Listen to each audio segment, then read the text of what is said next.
Welcome to my podcast, Cleaning Up the Mental Mess. I'm your host, Dr. Caroline Leaf, and thank you for joining me today. Before I begin, I'm going to be talking today about trauma bonding.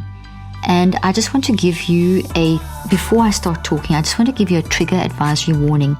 I want to tell anyone who's listening to this podcast that by talking about this topic of trauma bonding, I will mention different types of abuse. If you are someone who has or is suffering from abuse and trauma bonding, this content may be triggering.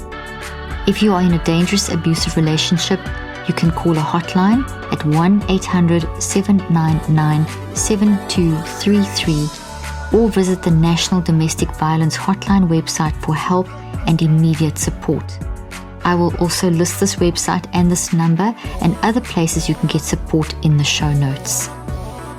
One more thing here is that this podcast is for educational purposes and is not medical advice. And if you need medical advice, please contact the appropriate medical professional. And also, as mentioned, if you are in a trauma bonding situation, please go to the links that are in the show notes to get whatever help it is that you need. So I will be putting these into the show notes. Just a note before we begin today's episode. If you enjoy listening to my podcast and want to get access to exclusive ad-free bonus episodes, sign up today to become a Patreon member. Every month I will be releasing special bonus podcasts on topics you have requested, doing live Q&As and more. When you sign up today, you will get immediate access to 2 podcasts on topics I think are so important and pertinent: how to become less emotionally reactive and how to capture and edit thoughts before they become harmful. You will also have access to exclusive digital downloads and become part of a special community. Sign up today at patreon.com/Dr. Caroline Leaf. The link will also be in the show notes. Now, trauma bonding. What is trauma bonding? Trauma bonding occurs in abusive relationships, and it is the psychological and emotional response to abuse. Ultimately, what actually happens is that the person who is the victim of abuse develops certain attachments or sympathies for the abuser. It can go so far as that the victim will make excuses for the abuser. Trauma bonding leads to cycles of abuse between people and their relationships with others. Trauma bonding is often the reason people stay in an abusive relationship as well. But it is important to note that not everyone in an abusive relationship or anyone who has experienced abuse develops a type of trauma bond. So it's not everyone. It isn't a just hard and fast rule that if you are in an abusive relationship that you will form a trauma bond. It happens, it's not all the time. Okay, you can be in an abusive relationship and not form a trauma bond as well. Generally, the victim of abuse and the abuser tend to have a very, very unhealthy type of attachment. Now, it's very natural for humans to become attached to each other. We all know that. Very, very, very natural. It's natural for humans to become attached to each other. Attachment in and of itself is not bad. It's very good. But when people have a relationship where their abuser is their main human support, this is usually when trauma bonds start to develop. You can often see this when the victim still looks to their abuser for comfort or emotional support, even if the abuser is the one who caused the emotional or toxic trauma problems in the first place. Yet in these cases, the victim is looking to the abuser to fulfill an emotional need or want, which they obviously can't because they are the one abusing. So it's a very distorted, confusing relationship. Oftentimes the victim may not even know any form of love. And this is how they've learned to see the world, or a very, very distorted view of what love is. This is especially common in victims who were abused from a very young age, when they were forming their views of life and the world. When this is the case, commonly people blame themselves for the abuse as a way to excuse the abuser. So they'll say things like, I'm the cause, I did this. I caused them to be upset or to abuse me. The abuser may also have told the survivor that they won't be loved by anyone else, and the survivor may believe that that's what love is, which it's not. It's all distorted. Another part of the cycle of abuse is that often the abuser will show remorse for their actions, and it's not necessarily genuine. It tends to be manipulative. And then the survivor sees this as a sign that their abuser will change. And because inherently we're wired for love and hope, this is what, and we need it, and we need deep, meaningful connections, this is what tends to take over. So they believe, or they take this as a sign that their abuser will change, and very often the remorse that the abuser shows comes in the form of the abuser promising that they will change, but they don't. There are many cases in which abuse can occur, such as domestic abuse, child abuse, incest, elder abuse, exploitative employment situations, kidnapping, human trafficking, cults, religious extremism, etc. So these are some of the cases where trauma bonds can form. There are generally around 4 or so points in the cycle of abuse that leads to trauma bonding. And I'll put these links in the show notes. The first point begins with raising tensions and miscommunications. The survivor will see more and more disconcerting behavior from the abuser. This is when the survivor may start to feel fearful and intimidated, but also confused, because they may either be seeing a new side if this is the beginning of the abuse, or they may be wondering why the abuser is treating them like this again. So it's very confusing. So it may start off as a nice, healthy relation or seemingly healthy relationship, and then there's these warning signs, these little signs that something's not right. This is usually when the survivor blames themselves and begins to think that they did something wrong to cause the treatment they are getting. These are red flags that I'm reading. Okay, so this first point is raising tensions and miscommunications. If you like a shortcut to better sleep, more energy and a calmer, more stable mood, then you should consider supplementing with magnesium daily. It was estimated that about 75% of people are magnesium deficient. This deficiency can lead to higher levels of anxiety, irritability, trouble sleeping, and low energy. It can even contribute to foot and leg cramps while you sleep. Truth is, most magnesium supplements you'll find in health stores use only the 2 cheapest synthetic forms, and since they are not full spectrum, they won't fix your magnesium deficiency or do much to support your health. That's why I recommend Magnesium Breakthrough by BioOptimizers. It's the only organic full-spectrum magnesium supplement that includes 7 unique forms of magnesium for stress relief and better sleep, all in one bottle. Simply take 2 capsules before you go to bed, and you'll be amazed by the improvements in your mood and energy levels, and how much more rested you feel when you wake up. For an exclusive offer for my listeners, go to www.magnesiumbreakthrough.com/DrLeaf and use DrLeaf10 during the checkout to save 10% and get free shipping. The link and details will be in the show notes. The second part of the cycle. After the rising of the tension, the next stage is generally the actual incident of physical, emotional, verbal, and mental abuse. So it's the incident. So there's the rising tension, and then there's the actual incident. This is usually the stage of intimidation or displays of anger and abuse by the abuser. This is also usually when the fights break out, and oftentimes the abuser will use blaming or threatening language. The third stage of the cycle is the reconciliation stage, where the abuser will apologize or try to make amends for their behavior. This is when they will usually show a lot of what almost feels like remorse and promises to change. And in this stage, the abuser may also try to make excuses or try to say the incident was not as bad as the survivor says or believes, So there's a bit of, gaslighting going on there, and manipulation, and trying to make you, the victim, feel like they've made this up in their heads. The abuser may even deny the incident.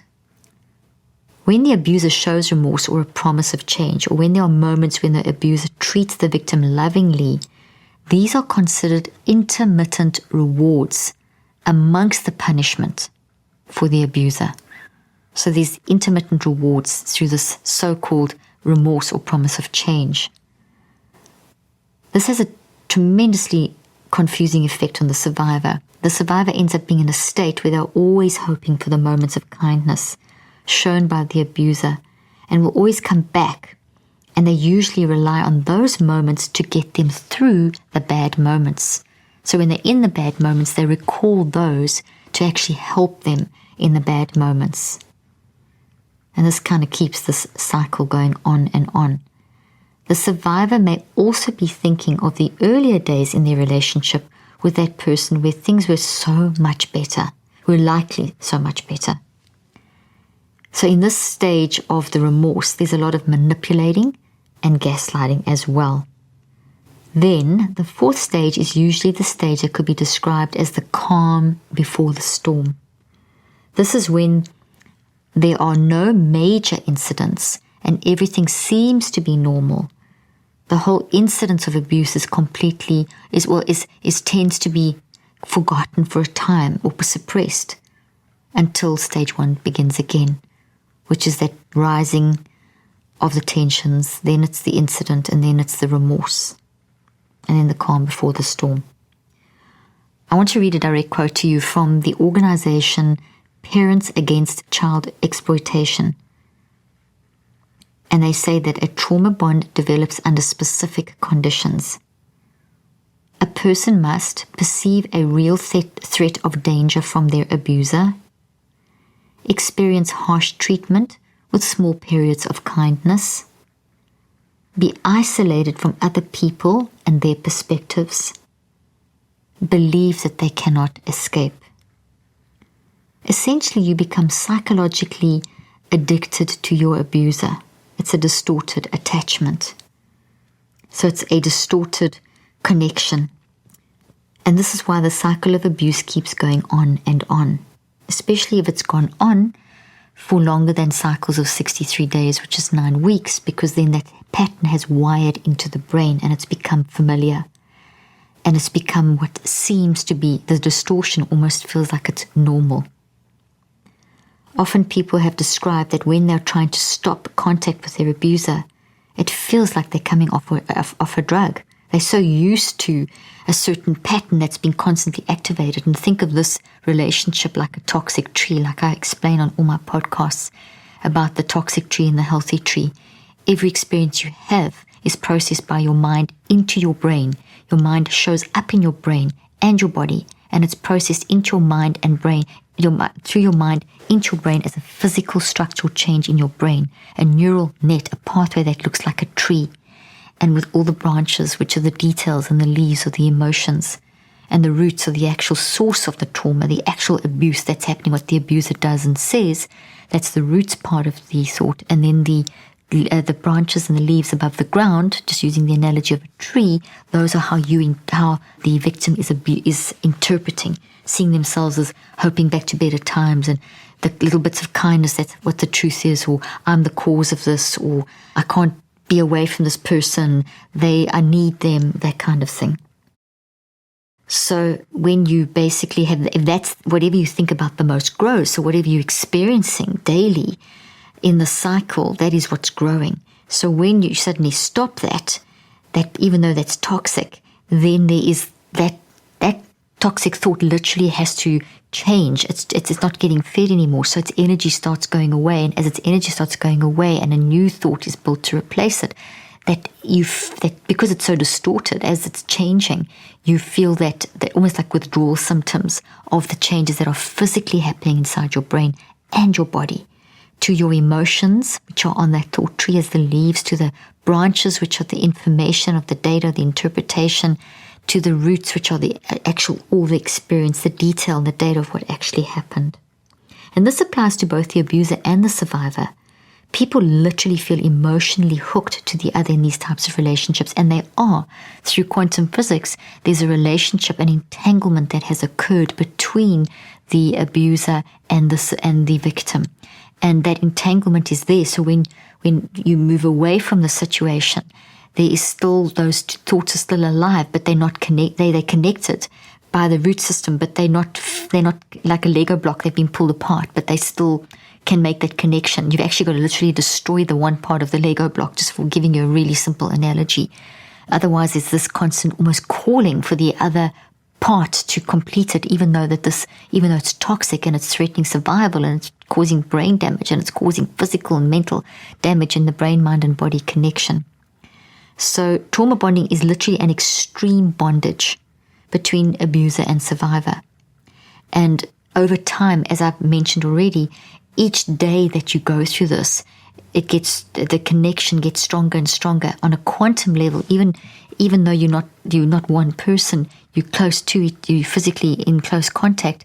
There is quantum physics is the energy field between people, and that energy field has literally become connected. Imagine like a sort of lightning between two people. And then when you start getting out of the trauma bonding situation, that connection is still there. You're still plugged into each other. So it takes time to unplug. And as you're unplugging, the brain has got to rewire. The body's got to change in every cell. Your mind is changing. So there's a whole mind, brain, body change that is happening. And it'll take time. It's not going to happen overnight. So I came across a quote while doing a deep dive into the specifics of trauma bonding. And the quote was, "Trauma bonding feels like you've broken me into pieces, but you're the only one that can fix me." And that is from a website called Brock's Two Women's Project. And I'll put that into the show notes as well. So I'm going to read that again. "Trauma bonding feels like you've broken me into pieces, but you're the only one who can fix me." That's the distortion because of that connection. So you can be thousands of miles apart from that person. If you haven't broken that trauma bond, you're still connected. You're still plugged in. The source is still there. It's still exploding inside of you. So it's only when you actually recognize what is happening and get into the therapy and the support that you need to get away from that person that you can actually then physically, the thought can start literally dying, transforming. Energy is never lost. It's transferred into the new, healthy, reconceptualized way of functioning. And that's a whole mind, brain, body activity. It's going to take cycles of 63 days. It's going to take multiple cycles. I had some patients who'd been through so much trauma and such strong trauma bonding that they took years, multiple cycles of 63 days. And the 63 days is the time it takes to break down these neural pathways. And one 63-day cycle is not going to break a strong established trauma bond, just one cycle. You're going to have to do multiple. You can do 11 cycles in a year. You may need to do 3 years of cycles, each dealing with an aspect. So there's a time frame involved. And as you're working through the healing from the trauma bonding, and initially it's incredibly difficult. And that's why therapeutic support and a support system is absolutely vital. There's another quote, sums up this quote, basically, this one of trauma bonding feels like you've broken me into pieces, but you're the only one who can fix me. I mean, literally your brain is damaged, your body is damaged. So that brokenness is very, very real. The gravitational fields of your mind are damaged. They're not these beautiful waves. They are these toxic waves of energy. This quote sums up how the abuser will actually become the essential part of your life. And there's a strong connection that the survivor has to the abuser. It can also reflect that oftentimes in abusive relationships, the survivor is socially isolated. So they truly do only have the abuser. That's their only person. So that's also a very huge red flag if that abuser is blocking you from seeing anyone else in your life. And if you know someone who's very isolated, there's a strong chance that this is happening. And then it's really important if you have someone in your life, a loved one, friend, etc., or a work colleague or something that seems to be completely isolated, never allowed to go out, never really connecting with other people, then that's a big red flag. So I'm going to try and break down what's happening neurochemically and in this intense attachment that seems to only work, that seems to work against the survivor and their life. As I've described already, I'm going to go in a little bit more detail. So this attachment that almost feels like an addiction, an addiction is an emotional warning signal, can create a change in the person's brain. It creates these toxic trees. These literally the proteins fold incorrectly. So what I mean by that is that as the abuse is happening, that's an experience. The mind is thinking, feeling, and choosing, and showing up in the brain as these energy fields, and that causes genetic expression. And what you're going through is being built into little proteins that group together to grow branches, and those are grouping together to form a thought tree. The actual incident is in the root part, and then how you're processing that is the tree trunk, and then your interpretation of that are the branches. And the branches contain the data, and the leaves are the emotions. And this would be a toxic looking tree, so the proteins fold in the incorrect way, the electrical chemical balance is incorrect, and there's a distortion in the quantum energy, the vibrations. It means that the immune system will be activated. The immune system will send out a response, T lymphocytes, B lymphocytes, to actually heal this damage in the brain and the body.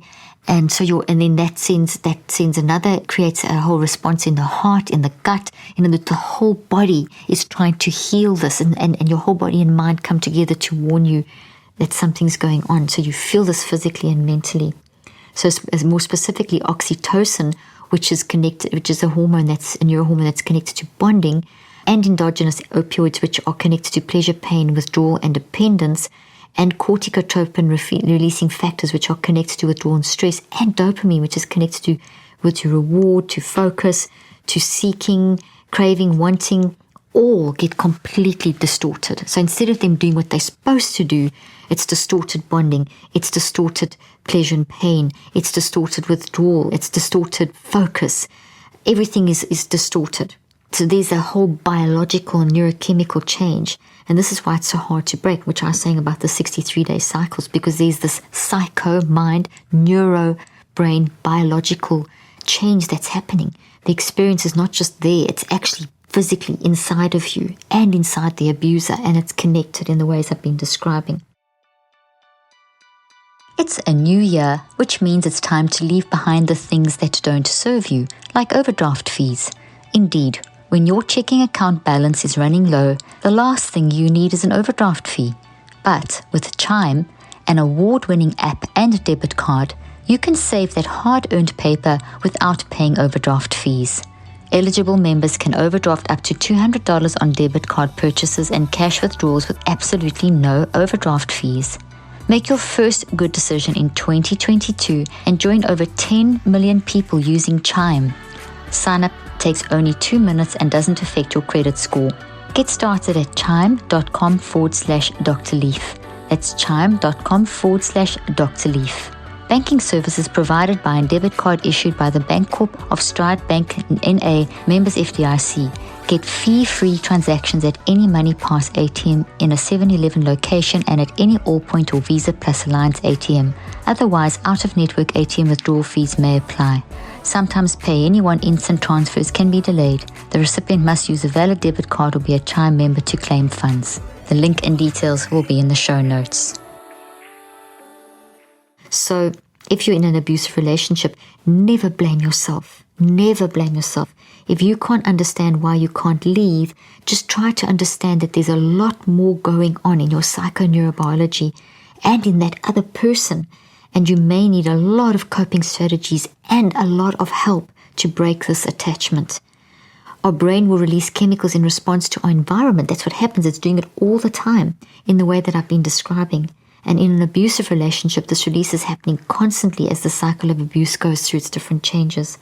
The cycle creates an environment where the constant changes in the relationship creates a highly emotionally charged climate.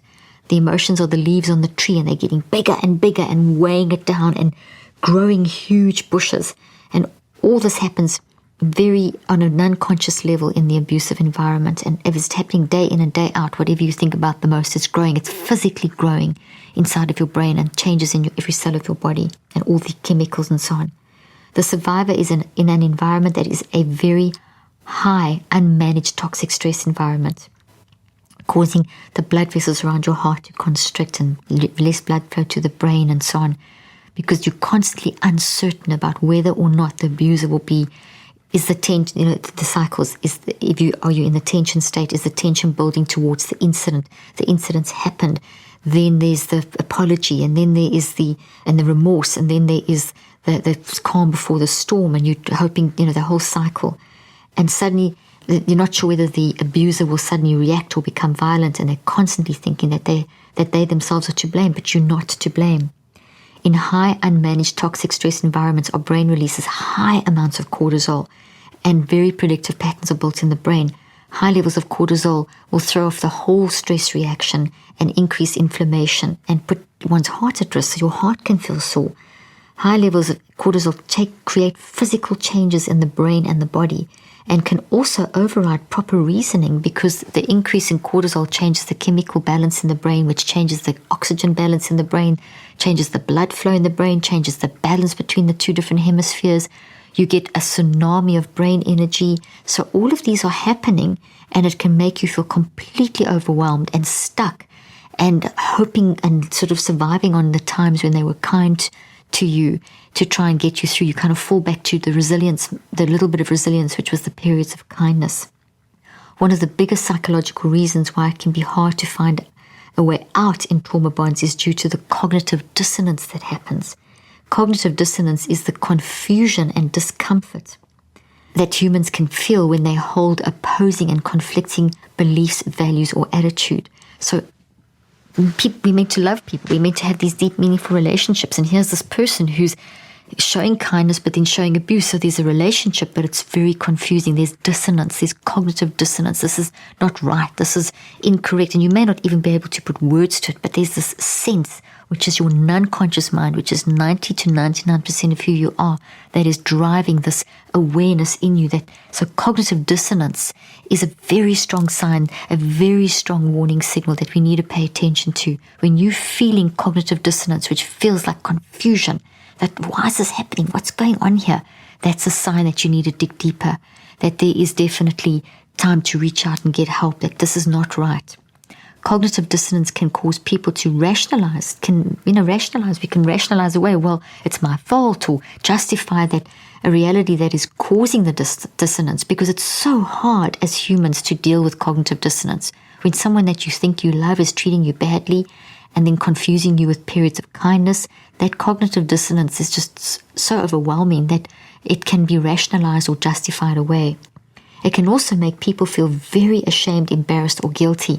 So if you find yourself feeling this cognitive dissonance, and you find yourself either rationalizing or justifying or feeling guilty, ashamed, embarrassed, that's immediately time to have a lot of compassion for yourself. Tell yourself this is not your fault, something's wrong here, and you need to reach out for help. In the cycle of abuse, the survivor is generally feeling this cognitive dissonance as they are hurt or angry by their abuser, but also blame themselves and try to justify the abuser's actions. So if you find yourself in the midst of the abuse, being totally confused, totally hurt in multiple ways, but find that you're blaming yourself and you're trying to justify your abuser's actions, saying you deserved it, that's also a sign to you that you need to reach out for help, that this is a trauma bond. This kind of the psychological effect of the biological changes in our brain and our body are very, very strong warning signals as well, telling us that we need to pay attention.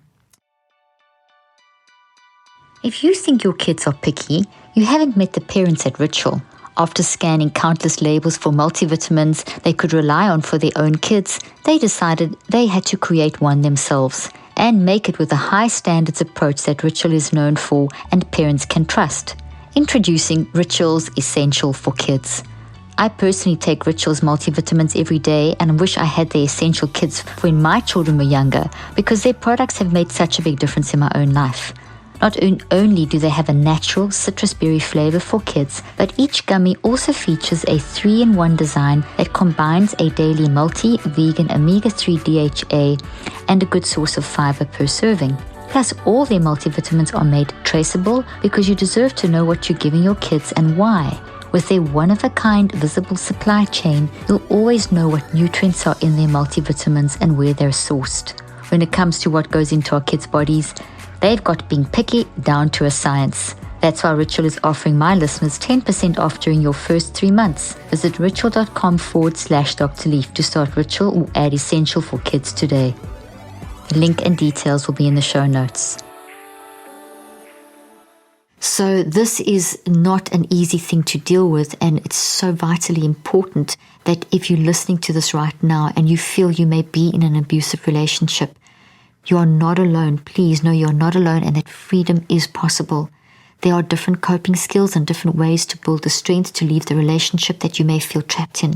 And your brain can change. You can't change what's happened to you, but you can change what the toxic thought looks like inside your brain and every cell of your body and in your mind. You can change that. So what happened to you won't go away, but you can reconceptualize that so that you can have peace going forward and change how you want your future to play out. I mentioned earlier that many people may not realize their situation is destructive, especially when the abuse is less outright, less obvious, and comes in a more subtle way.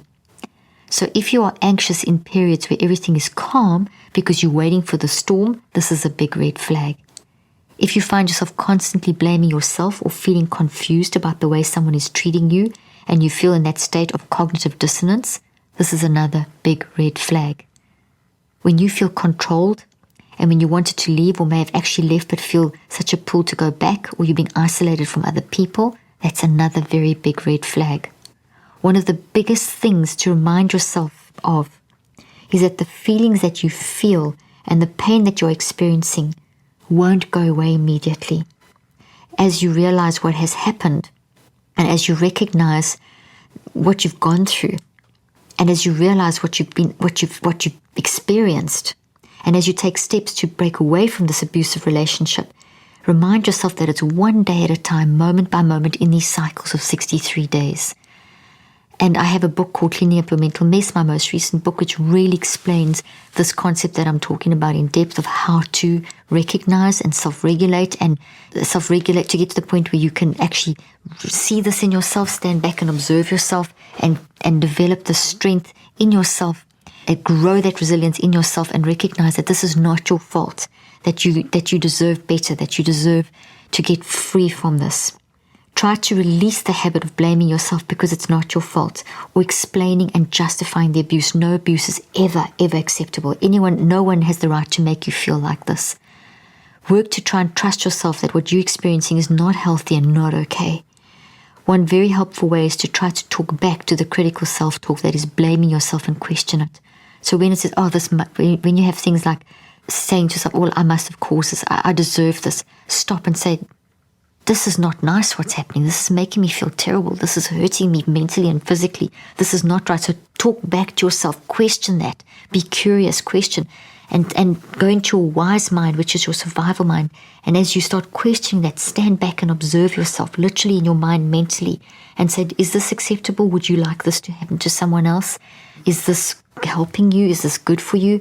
Do the self-talk. The self-talk will help you blame yourself less, because you need to tell yourself this is not your fault. This is wrong. What this person is making you feel is wrong. And this can often make the self-blame make less and less sense, which could lead you to think more freely. So when you talk back to yourself, the self-blame will make less and less sense. And you can do this while making a list of reasons why it's not your fault and focus on that list. Another way is to try and get support from someone else in your life that is loving and trustworthy. Often there is isolation, unfortunately, in abusive relationships, and when the survivor garners support from others, it can break this isolation, which is a good thing. If you are scared to open up or embarrassed, you may find that often opening up to others who have experienced abuse may help you feel less judged. But you may not know that someone else has accepted abuse, but reach out for help. Reach out for help. You're not wrong. You do not have to blame yourself. You did nothing wrong. If you're feeling any of the things that I've described, reach out to go to the show notes. We have a blog as well, always attached to every podcast. And you can go to my website, drleaf.com, which we'll put in the show notes, where you'll also find this podcast summarized. And you'll be able to, if you know someone who's in this situation, give this information, share this podcast, and share the links for the abuse hotline, etc., to be able to get the support that you need. There are also many support groups, therapy, and a large number of help centers and hotlines. I mentioned National Domestic Violence Hotline, and will include, once again, I remind you, I will include the number and links in the show notes. Just remember, there is help out there and you're not alone. It is not your fault. If any of this speaks to you from what I have said, you deserve to have peace and freedom. You deserve to get the help. You are loved. Thank you for joining me today. And if you know anyone who needs to hear this and who needs this help, please share this podcast and please share the links that are in this podcast. I look forward to speaking to you next time. I hope you found today's podcast interesting and helpful. If you want more tips and help with managing anxiety, depression, and mental health, be sure to visit my website at drleaf.com and to sign up for my weekly newsletter, where I also include a schedule of my speaking events and so much more. And follow me on social media. I'm on Twitter, Facebook, and Instagram. Just look for Dr. Caroline Leaf. Also, I love seeing all your posts on social media about this podcast. I love seeing what resonates with you and what you've learned. So be sure to continue posting and tagging me and letting me know what you think and how these tips worked out for you. And don't forget, leave a review and keep spreading the word about this podcast. Thank you for joining me today. I really hope you learned something new and helpful. Till then, I'm Dr. Caroline Leaf.